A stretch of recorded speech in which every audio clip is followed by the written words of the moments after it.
Selamat pagi semuanya. Kembali pagi hari ini Sir menyajikan materi, menyimpulkan materi atau memberikan kisi-kisi dalam bentuk video agar kalian lebih mudah dalam belajar.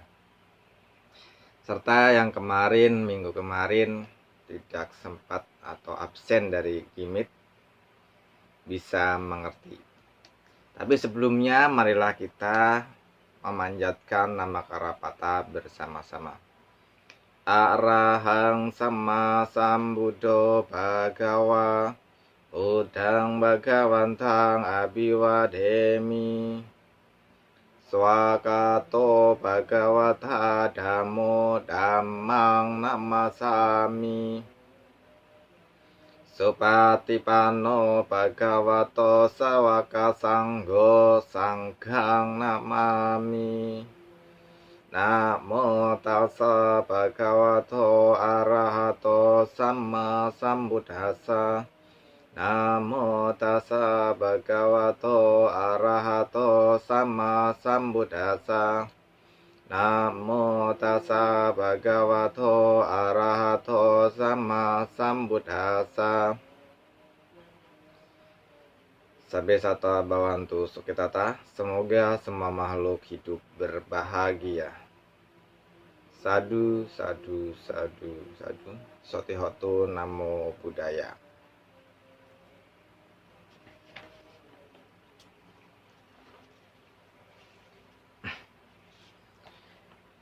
Minggu kemarin saya sudah menjelaskan materi-materi yang harus dipelajari oleh kalian dalam menghadapi penilaian akhir tahunan atau PAT ya. Kalau dulu namanya UAS, ujian akhir semester ya, semester 2.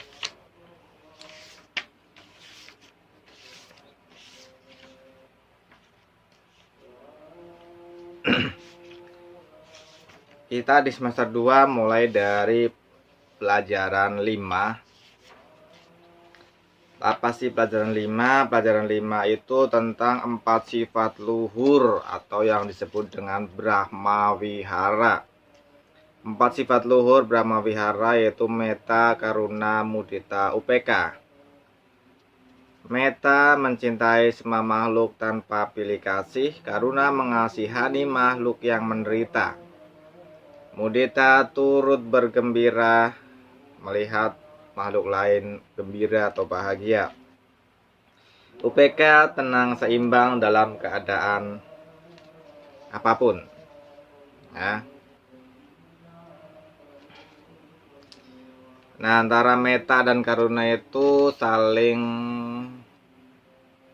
mendukung ya, beda tipis satu sama lain.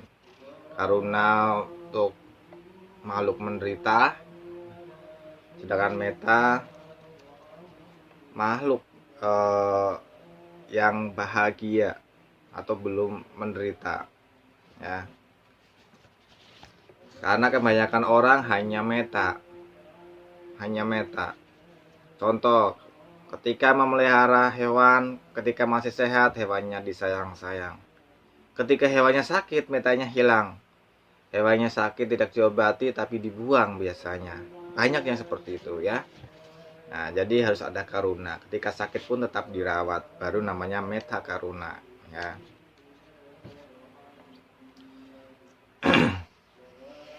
Nah, cinta kasih merupakan fondasi dari ajaran Buddha. Nah, dengan cinta kasih kita memiliki manfaat ya. Manfaatnya kita tidur dengan mudah, tidak gelisah. Kita bangun tidur dengan segar, badan kita itu segar. Kita tidak akan mimpi buruk karena kita penuh dengan cinta kasih. Maka kita tidak akan mimpi buruk. Kita akan disayang banyak orang, kita akan disayang banyak makhluk. Kita akan mudah memusatkan pikiran. Wajah kita akan terampak lebih cerah atau berseri-seri.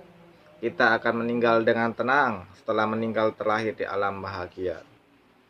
Bagaimana cara memiliki atau bagaimana cara melatih metta, cinta kasih? Yang pertama adalah tidak menyakiti.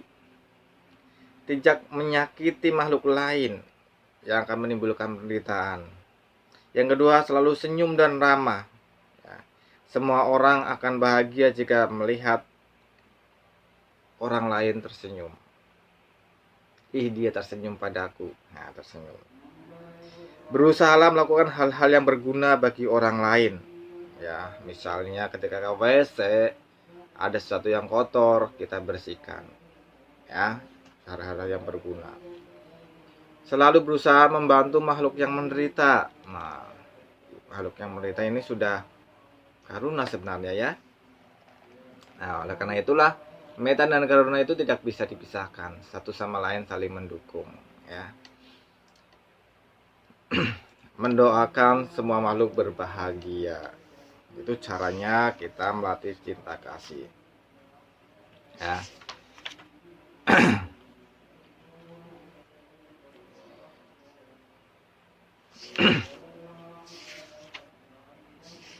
Turut bergembira artinya kita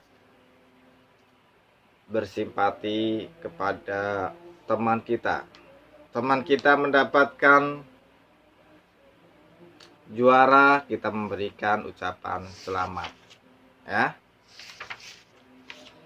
Tenang seimbang. Walaupun kita diejek, contohnya, kita tidak marah, kita tidak emosi, ya. Karena tenang seimbang, kita tidak mudah bosan. Dalam belajar kita menjadi penuh semangat. Ya. Nah, bagaimana agar kita menjadi tenang seimbang, tidak mudah marah? Ya. Yaitu kita harus berlatih ketika mau marah, kita pejamkan mata. Kemudian tarik nafas yang panjang. Ya. Berulang kali. Ya, minimal 3 kali. Kemudian kita ambil air minum. Untuk apa air minum? Kita minum. Ya. Lakukan hal yang bermanfaat yang disukai.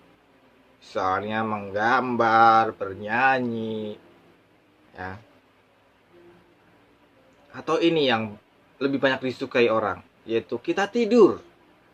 Ketika kita sedang mau marah atau marah, kita ke kamar, kunci kamar, kita tidur. Ya. Atau kita mencari ruangan yang sejuk. Nah, kita masuk ke ruang sejuk, ya kita tidur, ya. Dari ruang sejuk. Nah, atau kita pergi ke sejuk itu tidak harus AC ya, kita bisa ke bawah pohon yang rindang sekali sejuk. Kita bersandar, ujung-ujungnya kita tidur. Ya, itu cara kita meredam atau melatih keseimbangan. Ya, upeksa. Nah, itu pelajaran 5. Sekarang pelajaran 6, yaitu 3 bukan 3, yaitu tentang puja bakti, pelajaran 6 ya. Tadi pelajaran 5, sekarang pelajaran 6 tentang sejarah puja bakti. Di mana sejarah puja bakti itu dimulai oleh seorang Anathapindika. Seorang Anathapindika yang ketika berkunjung Buddha itu tidak ada Buddha, sehingga mengusulkan apabila umat kewihara tidak ada Buddha, ada sesuatu yang bisa dihormati. Maka mengusulkan kepada Ananda agar memintanya menyampaikan kepada Buddha. Ya. Membuat rupang. Akhirnya sama Buddha disetujui. Nah. Tetapi Buddha menganjurkan sebagai objek penghormatan adalah pohon Bodhi, untuk menanam pohon Bodhi. Ya, ketika Anathapindika berkunjung ke hutan Jetavana, wihara Jetavana, Buddha tidak ada, menghormat kepada pohon Bodhi. Nah, manfaat puja bakti. Manfaat puja bakti membuat lebih tenang, membuat kita jadi bahagia, kita melakukan karma baik. menguatkan keyakinan terhadap Buddha, Dharma, dan Sangha. Saat melakukan puja bakti, kita membaca parita dan merenungi artinya sehingga kita semakin memahami Dharma. Ya. Dalam puja bakti di wihara biasanya dibacakan artinya, jadi kita bisa mengerti artinya. Ya. Nah, lebih penting puja bakti adalah kita melaksanakan ajaran Buddha. Nah, ini adalah bakti yang paling tinggi, yaitu melaksanakan ajaran Buddha. Ya. Apa pelaksanaan ajaran Buddha? Yaitu yang paling dasar adalah Pancasila. Itu ya dasarnya Pancasila. Ya. Nah, tata cara puja bakti, waktu dan tempat. Kapan kita puja bakti? Yaitu pada hari Uposatha. Hari Uposatha dalam sebulan itu ada 4. Apa sih hari Uposatha? Bulan terang dan bulan gelap. Atau Caid Cabgo ya, yang kita kenal Caid Cabgo. Tanggal 1, 8, 15, dan 23 berdasarkan kalender lunar. Kemudian kita puja bakti puja bakti juga pada hari-hari besar, yaitu Waisak, Asada, Katina, dan Maga Puja, dan hari-hari besar lainnya ya. Setiap agama Buddha itu ada lagi, yaitu ada Kwan Impul Sasenje dan lain sebagainya. Atau hari-hari tertentu yang telah ditetapkan bersama, misalnya hari Minggu ya, malam Minggu. Nah, biasanya wihara menetapkan hari-hari Minggu, apalagi di Indonesia ya, hari Minggu.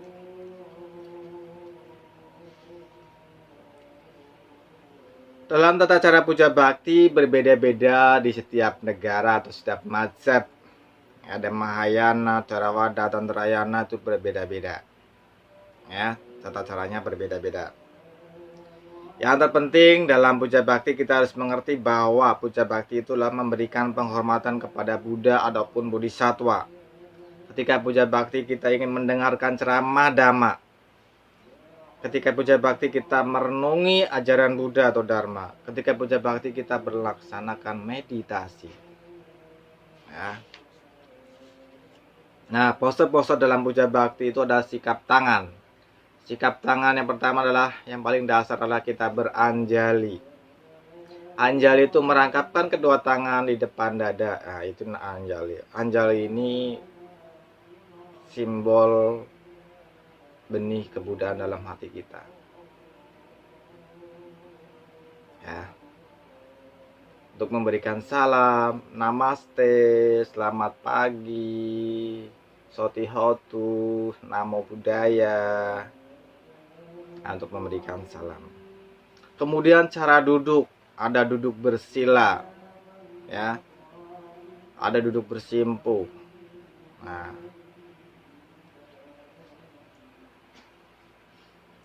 untuk bersimpuh, bersila. Kemudian cara bersujud, ada yang mulai dari berlutut, ada yang mulai dari berdiri. Ini berbeda-beda ya. Kemudian, nah, itu nama sekarat dari mulai berlutut. Nah, kemudian ada yang dari berdiri, yang biasanya oleh Mahayana ataupun Tantrayana ya, dari berdiri. Kemudian pradaksina. Pradaksina itu mengelilingi objek penghormatan, pohon bodhi, stupa ataupun wihara ya, dengan melafalkan parita. Ya. Biasanya kalau dalam Mahayana itu sambil melafalkan Namo Amitofo, Namo Amitofo, atau Namo Kwanse Impusa, Namo Kwanse Impusa, atau Om Mani Padme Hum, Om Mani Padme Hum, dan lain-lainnya ya. Setiap mazhab atau negara berbeda. Dalam puja bakti kita memerlukan adanya sopan santun puja bakti, berpakaian yang rapi. Nah, seperti ini kemeja.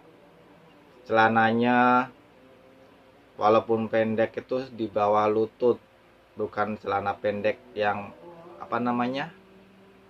ketat ya. Jadi kemeja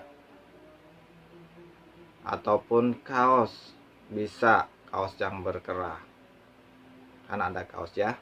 Jadi kesopanan. Jika belum dimulai, kita tidak berbicara dengan di kanan kirinya, kita tutup mata, berarti meditasi. Kita tidak ngobrol dengan teman-teman yang ada di dalam ruangan dharmasala. Itu sopan santun. Nah, dalam puja bakti ya ada bahasa Indonesia, bahasa Mandarin, bahasa Pali, bahasa Sanskerta banyak. Nah, di buku kalian halaman 101 itu merupakan bahasa Indonesia terjemahannya ya. Terpujilah Buddha yang Maha Suci, yang sadar sempurna. Namo tassa bhagavato arahato sama sambuddhassa. Nah, itu merupakan pujian terhadap Buddha ya. Pernyataan kebenaran, tiada perlindungan lain bagiku, Buddhalah sesungguhnya pelindungku. Itu pernyataan kebenarannya. Nah, kalian bisa baca sendiri. Kemudian persembahan puja bakti. Dalam puja bakti memiliki sarana ya, persembahan, simbol-simbol dalam puja bakti. Yang pertama yang biasanya adalah lilin. Lilin adalah merupakan simbol penerangan, menerangi kegelapan. Artinya kita harus membawa kebahagiaan bagi orang lain yang susah. Atau pikiran kita tercerahkan, mengerti mana yang baik dan mana yang benar. Nah, kemudian dupa. Harumnya dupa terbawa searah angin, ruangan menjadi harum. Nah, harumnya dupa membawa pikiran kita menjadi lebih tenang. Ya. Artinya perbuatan baik kita akan membawa kedamaian dan kebahagiaan. Ya.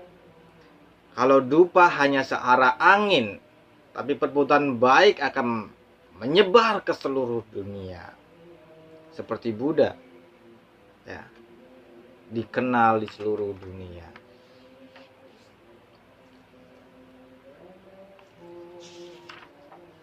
Dupa juga melambangkan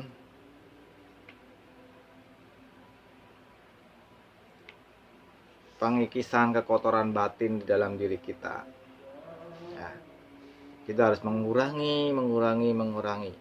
Dupa tadinya panjang jadi pendek. Nah, melatih mengurangi kekotoran batin. Yang ketiga adalah air. Air melambangkan ketenangan. Air melambangkan juga kehidupan. Orang hidup butuh air. Makhluk hidup butuh air. Tumbuhan juga butuh air. Air selalu tenang setiap saat. Pikiran kita juga harus tenang setiap saat, yaitu UPK. Ya. Nah, kita mencontoh air. Air yang murni, air yang bersih adalah sehat. Ya. Air yang kita perlukan adalah air yang sehat. Jadi murni air, murni pikiran. Pikiran terbebas dari perkataan dan perbuatan jahat. Bunga. Bunga selalu tumbuh, mekar, ya, bahkan berbuah, atau hanya mekar layu. Bunga cepat layu, akhirnya tidak bisa dipertahankan. Bunga adalah simbol ketidakkekalan atau perubahan akan segala hal. Badan kita, baby, anak-anak, dewasa, jadi tua, renta, kembali lagi ke tanah ya.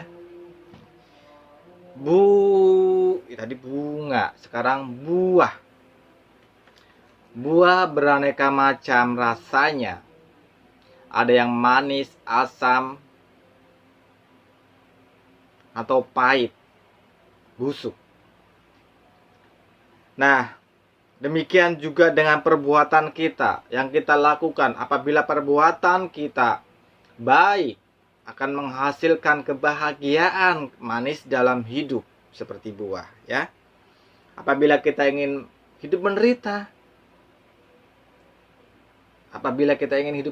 perbanyak perbuatan jahat. Apabila kita ingin bahagia, banyak berbuat baik. Baik kebajikan. Dalam berbuat baik harus dengan kebijaksanaan, dengan prajna atau panya. Mana yang perlu dibantu, mana yang perlu ditolong. Supaya yang ditolong tertolong, kita pun menjadi senang. Bukan menolong, kita malah menderita. Misalnya, kita menolong kucing yang kecebur got, kita digigit. Nah, karena nggak ada prasnya, nggak ada kebijaksanaan. Kalau ada kebijaksanaan menolong kucing yang digot, kita menggunakan pengki atau serokan, ya. Sekarang beralih ke pelajaran 7. Pelajaran 7. Candi-candi Buddhis di Indonesia. Ya. Candi-candi Buddhis di Indonesia. Misalnya ada Candi Borobudur, Candi Mendut, Candi Pawon, dirancang oleh arsitek yang bernama Gunadarma. Dalam Candi Borobudur ada 504 arca Buddha dan 72 stupa. Relief pada Candi Borobudur menggambarkan kehidupan Buddha Gautama dari masa menjadi bodhisattva hingga menjadi Buddha. Nah, Candi Borobudur dibangun kurang lebih selama 75 tahun. 75 tahun. Ya. Pada masa Raja Semaratungga dinasti Sailendra. Ya. Itu Borobudur. Candi yang terbesar di Indonesia. Ingat, terbesar. Ya. Candi Borobudur berada di Provinsi Jawa Tengah, di Kabupaten atau Kota Magelang. Nah. Kemudian Candi Mendut. Di dalam Candi Mendut ada 3 arca. Yang pertama arca Buddha yang di tengah-tengah posisinya.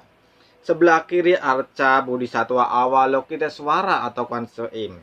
Kemudian di sebelah kanan ada Bodhisattva Wajrapani. 3 arca ini menyimbolkan pikiran, perbuatan, ya, dan ucapan kita harus bijak.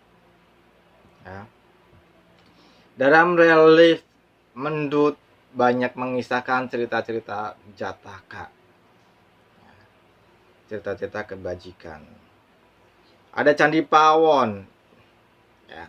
Candi Pawon itu berfungsi sebagai tempat peristirahatan. Oleh karena itu disebut Candi Pawon. Di Candi Pawon itu di Mendut ke Borobudur, di Candi Pawon beristirahat untuk makan, istirahat dan lain sebagainya. Ya. Kemudian dilanjutkan ke Candi Borobudur. Kemudian ada Candi Sewu. Candi Sewu. Ya. Candi Sewu. Candi Sewu memiliki 249 candi. Ya. Candi Sewu artinya 1000. Tetapi candinya hanya 249. Nama candinya aslinya bernama Wajrasana Manjusrigra Wisma Intan Manjusri, Bodhisattva Manjusri. Letak Candi Sewu dekat dengan Candi Prambanan. Candi Prambanan itu bercorak Hindu, ajaran Hindu. Lebih lanjut ada Candi Kalasan di Sleman, Yogyakarta. Ya. masih pada zaman Wangsa Salendra juga. Kita ke Sumatera, Candi Muaro Jambi. Candi Muaro Jambi membentang 7,5 km, ya, di Sungai Batanghari, tepian Sungai Batanghari. Terdapat 61 candi, 9 candi besar dan sisanya candi-candi kecil.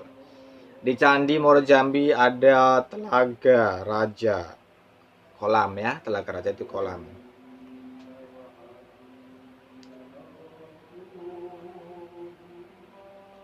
Nah, Candi Muaro Jambi ini merupakan situs candi yang paling luas areanya, ya, paling luas areanya.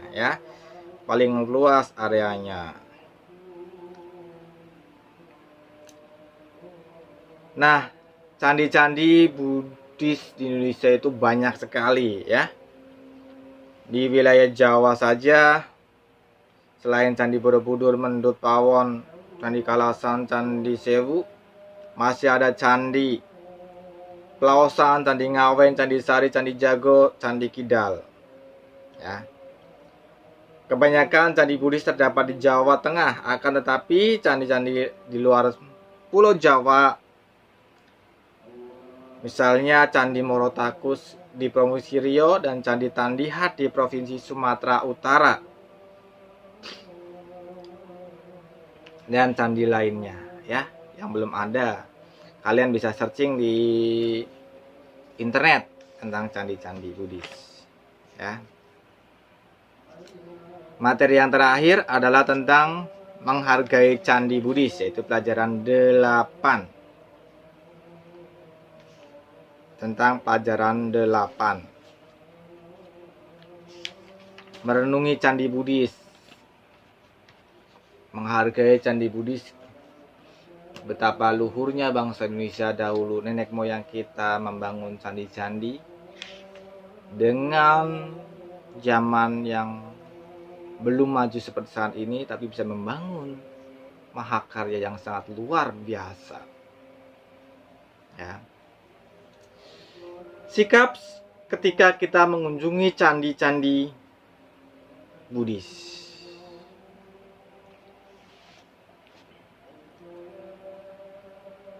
Nah, setelah kita merenungi candi-candi Buddhis, tentunya kita memiliki pikiran, ya. Sikap pertama dimulai dari pikiran. Pikiran kita harus tenang, memiliki pikiran yang positif, ya. Yaitu bahwa kita tahu candi merupakan tempat beribadah ribuan tahun yang lalu. Maka ketika kita mengunjunginya, kita berpikir bahwa kita berkunjung ke tempat ibadah, ya. Kita berpikir tidak hanya berjalan-jalan tetapi juga beribadah. Oleh karena itu pikiran harus baik, bersih dan tenang. Dengan pikiran yang tenang, kita akan beribadah dengan baik di candi. Yang kedua, sikap ucapan kita. Menjaga ucapan ketika berada di areal candi. Tidak berteriak-teriak, tidak berkata kasar, supaya tercipta ketenangan, kedamaian, sehingga kita bisa merasakan manfaat beribadah atau berkunjung ke candi, ya. Tidak mengganggu orang lain suara kita. Kemudian kita dari ucapan ke tindakan. Nah, ketindakan jasmani ini banyak, ya. Contohnya, kita harus bersikap ramah. Ramah dalam artian kita tetap menjaga sopan santun, mau bertegur sapa dengan petugas candi. Karena petugas candi telah merawat dan melestarikan candi Buddhis, sehingga kita bisa nyaman berada di lingkungan candi. Tingkah laku kita jangan melanggar sila Buddhis selama di candi. baik mencoret-coret dan lain sebagainya. Kemudian kita harus bersikap ramah pula dengan para pengunjung candi yang lain. Bersikap ramah.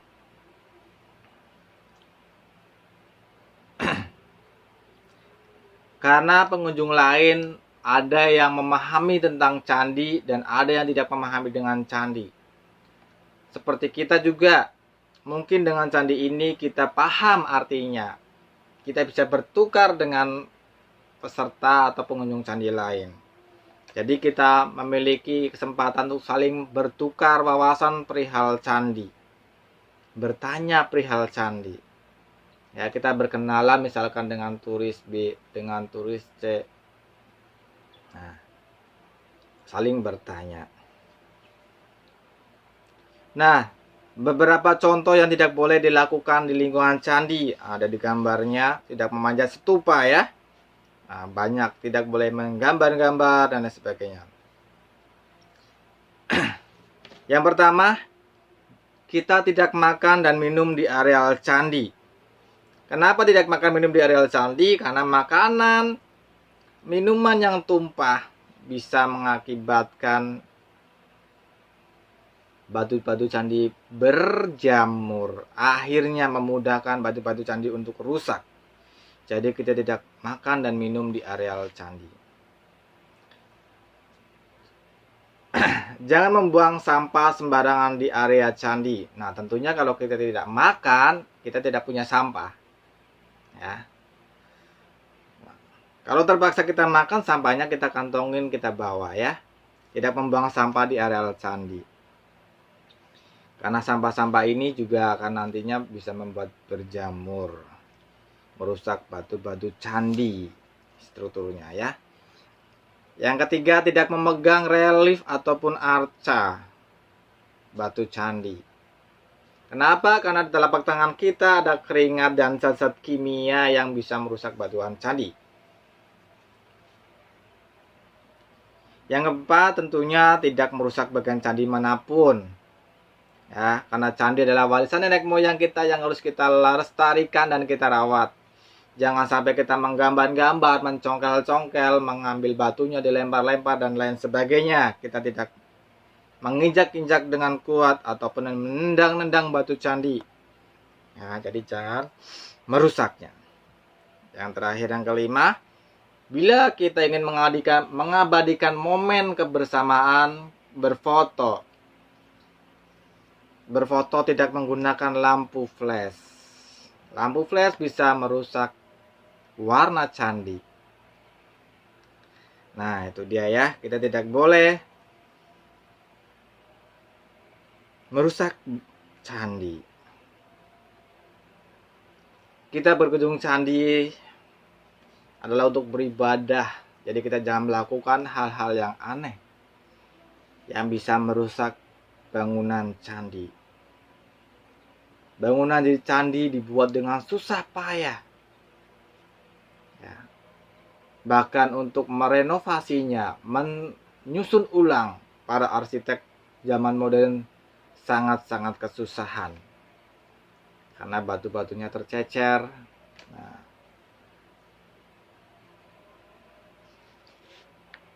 Ya, itu materi-materi yang digunakan untuk penilaian akhir tahun atau PAT. Ya, lebih jelasnya kalian baca di buku Epasuko kalian. Nah, kalau malas membaca, sudah mendengarkan soal tadi sudah cukup. Serta kalian membaca kembali ulangan-ulangan harian yang sudah ada serbagikan ya. Serbagikan di GC, dibaca lagi. Ya. Oke, sampai di sini. Terima kasih semuanya. Tetap sehat. Karena penilaian akhir tahun dimulai hari Rabu ya. Dan untuk agama itu kalau nggak salah tanggal 7 ya.